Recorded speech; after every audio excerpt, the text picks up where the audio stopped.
हां, जैसे जैसे नए संसद भवन के उद्घाटन की तारीख नजदीक आ रही है, उद्घाटन की तारीख को लेकर उद्घाटन कौन करेगा, यानी प्रधानमंत्री इसका उद्घाटन करने वाले हैं, उसे लेकर लगातार बहिष्कार की बातें हो रही हैं और बहिष्कार को लेकर संग्राम छिड़ता हुआ नजर आ रहा है। क्या नए संसद भवन का बहिष्कार लोकतंत्र का, हमारी डेमोक्रेसी का अपमान है? इस बड़े सवाल के साथ आज हम इस बड़ी कवरेज की करने जा रहे हैं शुरुआत। खास बात आज के शो की है हमारा रियलिटी टेस्ट। हमारे साथ हिंदुस्तान के अलग अलग शहरों से लोग जुड़ेंगे, देश की राय हम इस मुद्दे पर आपके सामने रखने की करेंगे कोशिश। आपके साथ मैं हूं समीर अब्बास, मेरे साथ मेरे सहयोगी रवि मिश्रा भी इस खास पेशकश में मौजूद हैं। उद्घाटन की तारीख जैसे जैसे करीब आ रही है, नए संसद भवन पर विवाद बढ़ता ही जा रहा है। विरोध कर रहे दलों का पूरा फोकस अब उद्घाटन पर टिक गया है। मांग नए संसद भवन का उद्घाटन राष्ट्रपति से कराने की है। बिल्कुल, और देखिए कांग्रेस समेत 5 दलों ने प्रधानमंत्री के हाथों नए भवन के उद्घाटन के खिलाफ कार्यक्रम के ही बहिष्कार का ऐलान कर दिया है। आइए देखते हैं कि नए संसद भवन पर शुरू से अब तक विपक्ष कैसे सवाल उठाता रहा है, कैसे क्वेश्चन करता रहा और विपक्ष के सवालों पर कितने सवाल उठते दिख रहे हैं।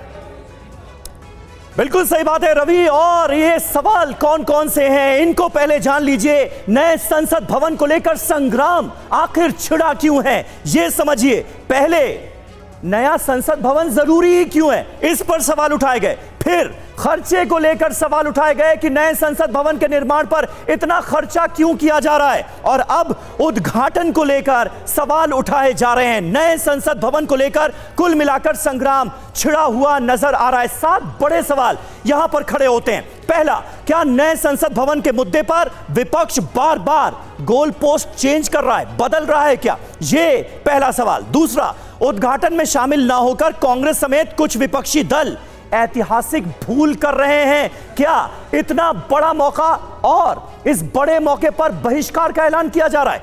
तीसरा, देश के नए संसद भवन को क्या विपक्षी दल खुद बीजेपी का बताने की गलती कर रहे हैं, क्योंकि ये पूरा जो बड़ा अवसर है, ये मौका है, ये तो पूरे देश के लिए है।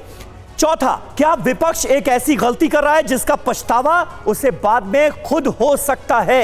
यह भी अपने आप में एक बड़ा सवाल है। पांचवा, लोकतंत्र के सबसे बड़े मंदिर के उद्घाटन पर क्या मिलकर दुनिया को संदेश नहीं देना चाहिए था, क्योंकि लोकतंत्र के सबसे बड़े मंदिर के उद्घाटन का मौका है और उस पर यह बायकॉट के ऐलान हो रहे हैं। छठा, राष्ट्रपति से उद्घाटन की जिद उनके सम्मान के लिए है या सिर्फ और सिर्फ अपनी राजनीति के लिए? यह भी एक बड़ा सवाल है। और सातवां, पीएम मोदी के विरोध में क्या विपक्ष लोकतंत्र का अपमान कर रहा है? ये तमाम जो बड़े सवाल हैं, इनका जवाब तलाशने की आज कोशिश की जाएगी। और खास बात यह कि देश की राय इस मुद्दे पर क्या है, यह भी हम आपके सामने रखेंगे। रवि। बिल्कुल, और नए संसद भवन पर आमने सामने सरकार और विपक्ष हैं इस वक्त, और अब नए भवन का उद्घाटन बना है बड़ा मुद्दा। प्रधानमंत्री के हाथों उद्घाटन कांग्रेस समेत कुछ दलों को मंजूर नहीं है, इसका वो विरोध कर रहे हैं। बीजेपी का जवाब, हर काम में नेगेटिव ढूंढना इनकी आदत है। पीएम मोदी करेंगे 28 मई को नए संसद भवन का उद्घाटन, लेकिन उसके पहले ही विपक्ष की तरफ से विरोध के सुर उठने लगे हैं।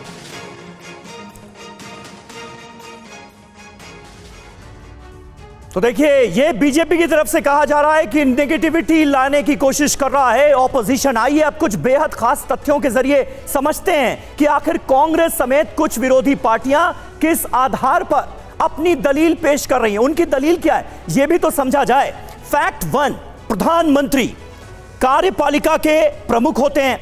फैक्ट 2, राष्ट्रपति विधायिका के अध्यक्ष होते हैं। संसद का निर्माण लोकसभा, राज्यसभा और राष्ट्रपति से मिलकर होता है। बचपन से हम पढ़ते आए हैं, संसद के 3 अंग होते हैं, राष्ट्रपति, लोकसभा और राज्यसभा। खास बात देखिए क्या है, राष्ट्रपति से उद्घाटन की मांग फैक्ट 3 के हवाले से ही सामने आ रही है। यानी जो ऑपोजिशन ये डिमांड कर रहा है कि प्रधानमंत्री से क्यों, राष्ट्रपति से क्यों नहीं, उसके पीछे यही फैक्ट 3 है।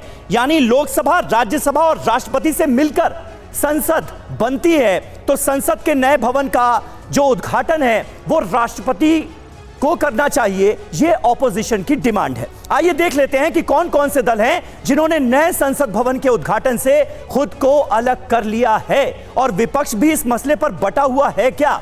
वो कौन कौन से दल हैं जो उद्घाटन में शामिल नहीं होंगे, ये सीधे तौर पर ऐलान कर दिया गया है। कांग्रेस पार्टी, सबसे पहले राहुल गांधी ने ही इसे लेकर ट्वीट किया था। इसके अलावा अरविंद केजरीवाल की आम आदमी पार्टी, ममता बनर्जी की टीएमसी, सीपीआईएम और 2 नए दल भी इसमें जुड़े हैं बिहार के, आरजेडी और जेडीयू ने भी ऐलान कर दिया है कि वो बहिष्कार करेंगे और उद्घाटन के मौके पर ये दल, ये सभी दल, ये 6 दल शामिल नहीं होंगे, ये क्लियर कर दिया गया है।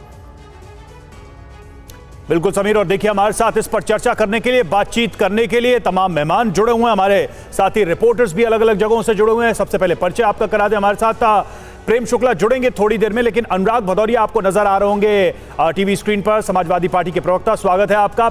और बादल देवनाथ टीएमसी नेता हमारे साथ मौजूद है, घनेंद्र भारद्वाज आम आदमी पार्टी प्रवक्ता, जयशंकर गुप्ता वरिष्ठ पत्रकार हमारे साथ नोएडा स्टूडियो में मौजूद हैं, हर्षवर्धन त्रिपाठी वरिष्ठ पत्रकार हमारे साथ नोएडा स्टूडियो में मौजूद हैं, और जेडीयू के प्रवक्ता नीरज कुमार से भी हम बातचीत करेंगे, वो भी हमसे जुड़ेंगे। और साथ ही हमारे रिपोर्टर्स भी मौजूद हैं जो टीवी स्क्रीन पर आपको नजर आ रहे हैं। अनंत प्रकाश हमारे साथ इस वक्त नए संसद भवन से जुड़े हुए हैं, रजनीश रंजन है दिल्ली से, शुभम गुप्ता भोपाल से, प्रीति लखनऊ से हमारे साथ, और रुपेश कुमार पटना से हैं, ध्वज आर्य जयपुर से हैं, और तमाम रिपोर्टर्स हमारे साथ जुड़े हुए। लेकिन सबसे पहले हम दिल्ली चलेंगे, और दिल्ली में आनंद प्रकाश, आपके सामने ही मेरा सवाल है ये कि क्या तैयारी है फिर विरोध की।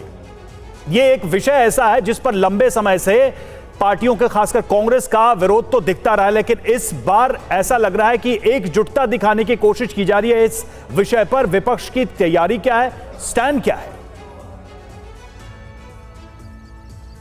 जी बिल्कुल, और इस विपक्ष के इस विरोध की एक बड़ी वजह यह है कि साल भर के अंदर लोकसभा के चुनाव होने जा रहे हैं, और ऐसे में विपक्षी एकजुटता की कोशिश की जा रही है, और उसके तहत भी इस विपक्ष के विरोध को देखा जा रहा है। लेकिन जो नई संसद है, नई संसद में सभी पार्टियों के सांसद जो चुनकर आएंगे वो बैठेंगे। इसमें सिर्फ बीजेपी के सांसद 2024 में नहीं बैठने वाले हैं, या फिर जब इसका उद्घाटन होने जा रहा है तब नहीं बैठने वाले हैं। और जहाँ तक रही बात राष्ट्रपति से इसको उद्घाटन कराने की, तो परंपराएं ऐसी रही है कि जब कई बार संसद के कई पार्ट्स जिनका उद्घाटन राजीव गांधी ने, इंदिरा गांधी ने किया है, जैसे कल भी हम लोगों ने बताया था कि जो पुरानी संसद में जो लाइब्रेरी बिल्डिंग है उसका शिलान्यास जो इंदिरा गांधी ने किया था, एनेक्सी का जो शिलान्यास राजीव गांधी ने किया था। इसके अलावा कई ऐसी परंपराएं रही है। तो ऐसे में संविधान के उस पार्ट को लेकर और विरोध करना और नई संसद के उद्घाटन में नहीं आना, कहीं ना कहीं लोकतंत्र के सबसे बड़े मंदिर के उद्घाटन के वक्त में जो एक आयोजन होगा, पूरी दुनिया की नजर इसके ऊपर रहेगी। तो इसको सिर्फ और सिर्फ राजनीति ही कहा जा सकता है।